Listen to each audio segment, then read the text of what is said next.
हाय दोस्तों, आज की क्लास में अपन देखने वाले हैं क्या विलियन के अणुसंख्यक गुणधर्म, जो कि इतने सारे अपन पढ़ने होंगे स्टेप बाय स्टेप। तो अगर आपने राउल्ट का नियम अभी तक नहीं देखा है तो उस वीडियो को देख लीजिए, उसका अपन को यहाँ पर ज़रूरत पड़ेगी, क्योंकि अपन यहाँ पर देखेंगे वाष्प दाब का अवनमन, वहाँ पर राउल्ट का नियम लागू होगा। तो दोनों जो वाष्पशील के लिए मैंने बनाया और अवाष्पशील दोनों के लिए बनाया, उसको आप वीडियो देख लीजिए। इसके बाद में इस वीडियो को देखिए, अर्थात ये जो राउल्ट नियम है इसके बेस पर ही अपन यहाँ पर अणुसंख्यक गुणधर्म पढ़ेंगे। तो चलिए अपन वीडियो को स्टार्ट करते हैं, तो वीडियो को एंड तक जरूर देखना। तो अपन समझते हैं विलियन के अणुसंख्यक गुणधर्म। विलियन के अणुसंख्यक गुणधर्म अर्थात मतलब इसका क्या हो सकता है। तो देखिए, मैं आपको कहूँगा कि अगर आपके पास एक विलियन है तो उस विलियन में दो लोग मौजूद होंगे, एक होगा विलेय और दूसरा होगा विलायक होगा, समझे ना। अब जिसमें से आप सोचेंगे कि फुल डिपेंड विलियन किस पर होगा, किस पर होगा, विलेय पर होगा, न कि विलायक पर। कैसे? मान लीजिए आपने क्या किया, विलायक ले लिया, उसमें विलेय अगर अवाष्पशील डाल दिया तो वो वाष्पित नहीं होगा। तो जो विलायक के कण होते हैं वो वाष्पित होंगे, तो वो भी कौन नहीं होने देता है, विलेय के कण। आपको अभी तक समझ में नहीं आया होगा कैसे, वो देखिए।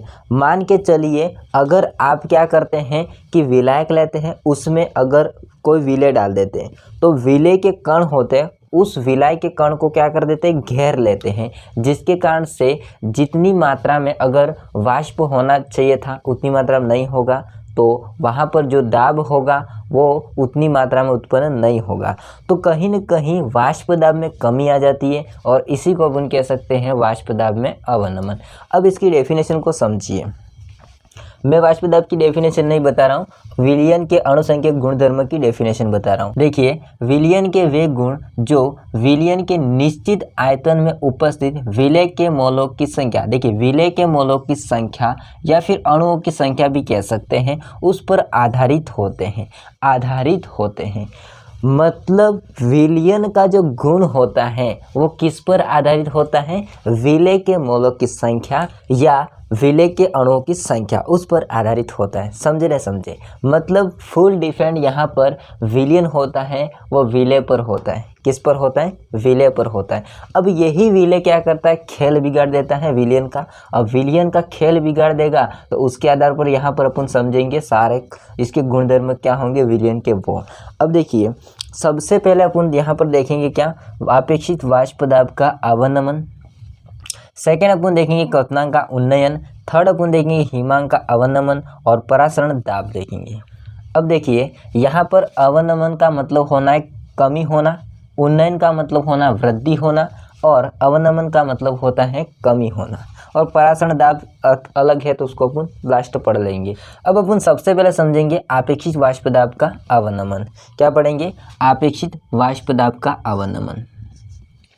देखिए, सबसे पहले अपन को समझना पड़ेगा कि वाष्प दाब क्या होता है। वाष्प दाब क्या होता है? देखिए, अगर मैं क्या करता हूँ, यहाँ पर दो टाइप के बीकर ले लेता हूँ। कितने टाइप के? दो टाइप के। अब इस बीकर में मैं क्या करता हूँ, शुद्ध जल भर देता हूँ, मतलब शुद्ध विलायक, बोले तो शुद्ध विलायक। अब इसमें अपन क्या करता हूँ, विलियन भर देता हूँ।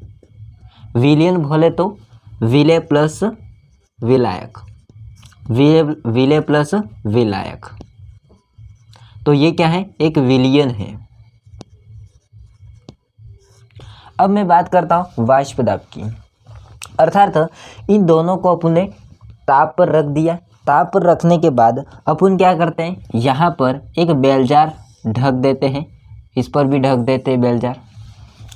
जैसे ताप पर रखा है, आप जानते हैं कि भाई साहब जो भी जल के अणु होंगे वो वाष्पित होना शुरू होंगे। अब जब वाष्पित होना शुरू होंगे तो यहाँ से वाष्पित हुए, यहाँ से वाष्पित हुए, यहाँ से वाष्पित हुए, यहाँ से वाष्पित हुए।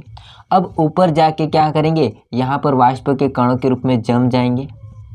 जमने के पश्चात वापस ये अणु होंगे, वह इस विलायक होता है उसके जो सतह होती है उस पर क्या करेंगे, दाब डालेंगे या बल डालेंगे, उसी को अपन कह सकते हैं वाष्प दाब।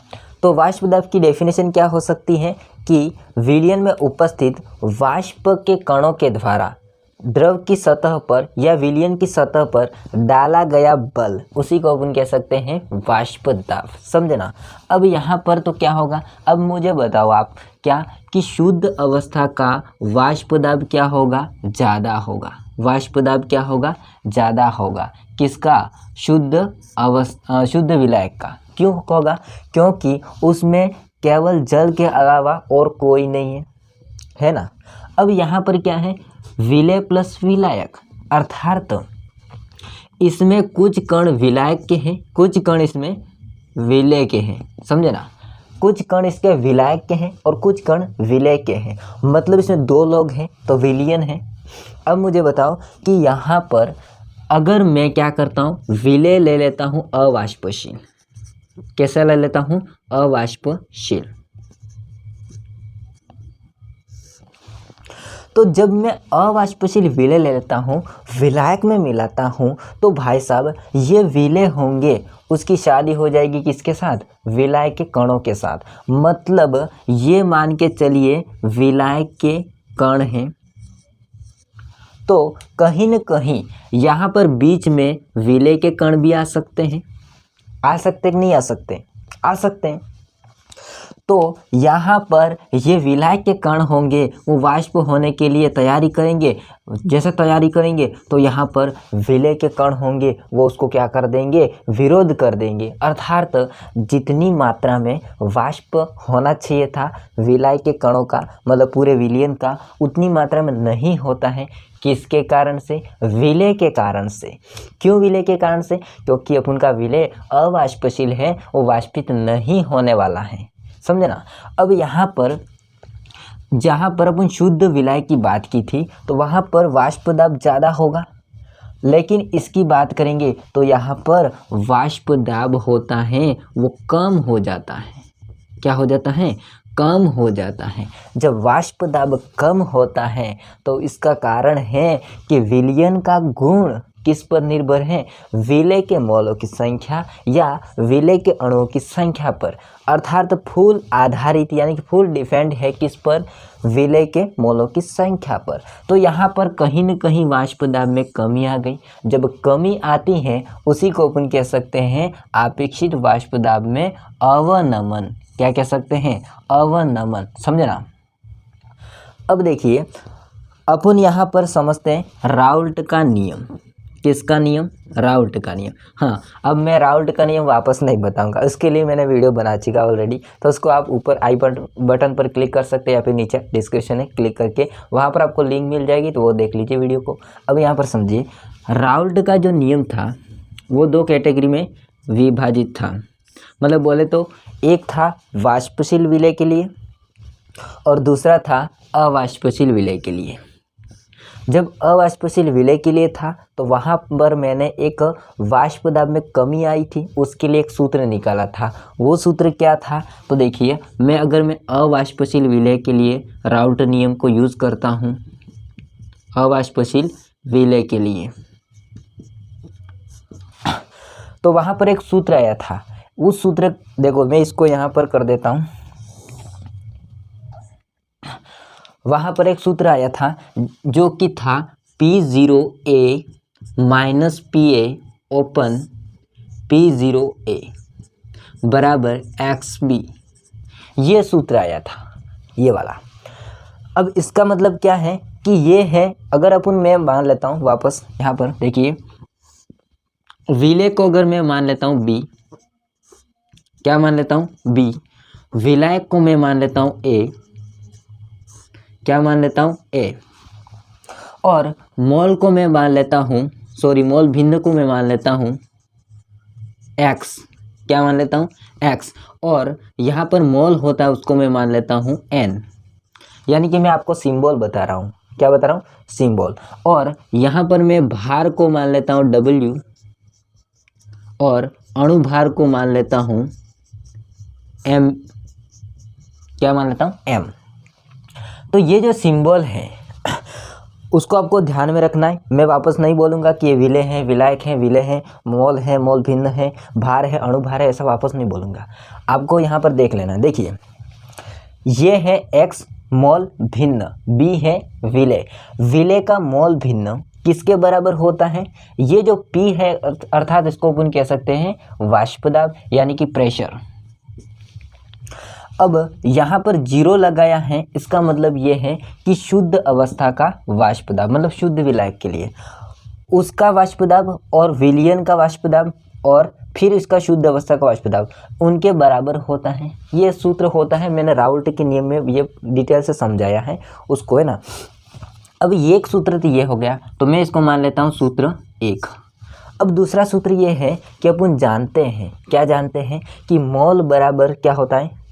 भार बटा अणुभार होता है। तो मैं इसको सूत्र को यहाँ पर लिख लेता हूँ कि मोल बराबर यानी कि n बराबर भार बटा अणुभार।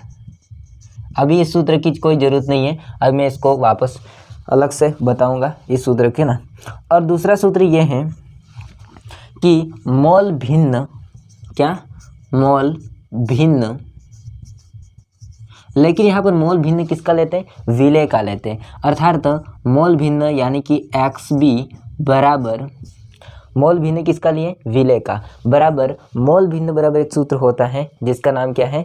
खुद का मोल बटे टोटल विलयन का मोल। अर्थात अपन कह सकते हैं खुद का यानी कि NB बटे विलयन का मोल, मतलब विलेय और विलायक A और B। अर्थात अपन कह सकते हैं कि Na प्लस NB, समझे ना, Na प्लस NB। अब ये समीकरण मान लेते हैं second.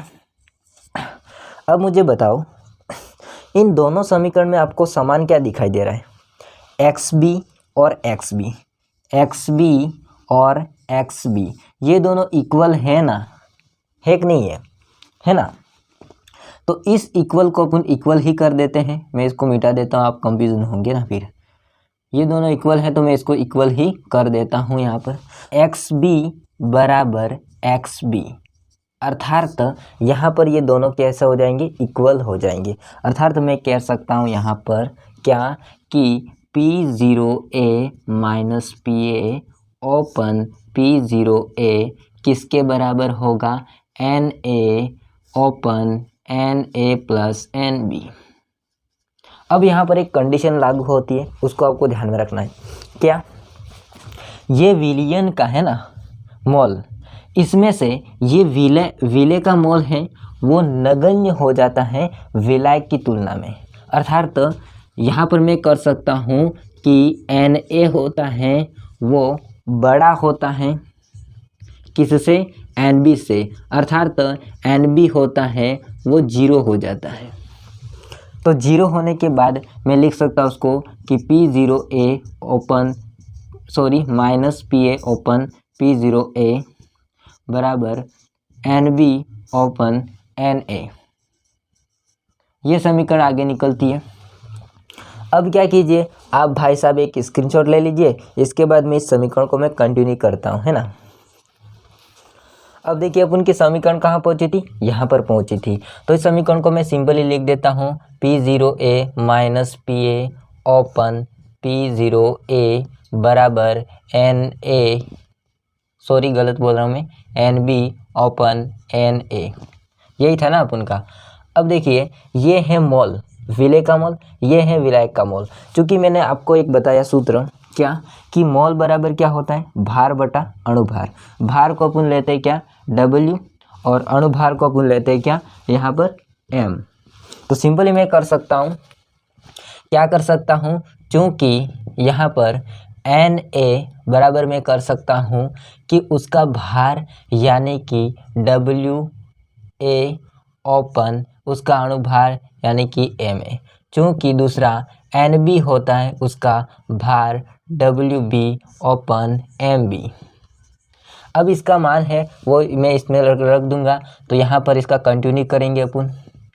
P0A minus PA open P0A बराबर NB की जगह में क्या रखूँगा, ये वाला मान, यानी कि WB ओपन MB बटे में, अब यहाँ पर नीचे क्या है NA, और NA का मान कितना है, ये वाला। तो सिंपल यहाँ पर नीचे हो जाता है क्या, WA ओपन MA। अब ये वाला है वो ऊपर चला जाएगा, तो सिंपल यहाँ पर मैं बराबर करके लिख सकता हूँ WB ओपन MB, और इनटू में यहाँ पर ये ऊपर जाएगा तो यहाँ पर MA हो जाएगा, और नीचे क्या हो जाता है, WA हो जाता है। अब मैं इसको टोटल यहाँ पर लिखूँगा, मतलब इसको, तो कैसा हो जाएगा यहाँ पर P0A minus PA open P0A बराबर ये वाला WB into MA open MB into WA। अब अपन को क्या करना है, यहाँ पर MB होता है उसको अलग करना है, अर्थात विलेय का अनुभार को अलग करना है। जैसे इसको अलग करेंगे तो ये भाई साहब इधर चला जाएगा, तो ये वाला ऊपर वाला है वो इसके जगह पर आ जाएगा और ये ऊपर जाएगा, समझना।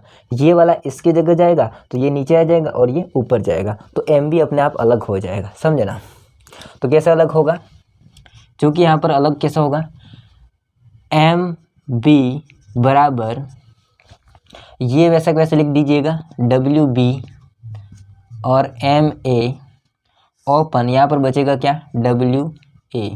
अब नीचे कौन आया, ये वाला, तो मैं इसको कोष्टक में कर देता हूँ यहाँ पर P0A माइनस PA, ऊपर कौन गया, ये वाला P0A। इसको मैं अच्छा लिख देता हूँ, आपको दिखेगा नहीं फिर, तो P0A है ना। ये सूत्र होता है वो अपन यहाँ पर वाष्प दाब के अवनमन के लिए अप्लाई करेंगे। किस सूत्र को, इस सूत्र को, समझे ना। तो अपन कह सकते हैं कि विलेय का विलेय का अणुभार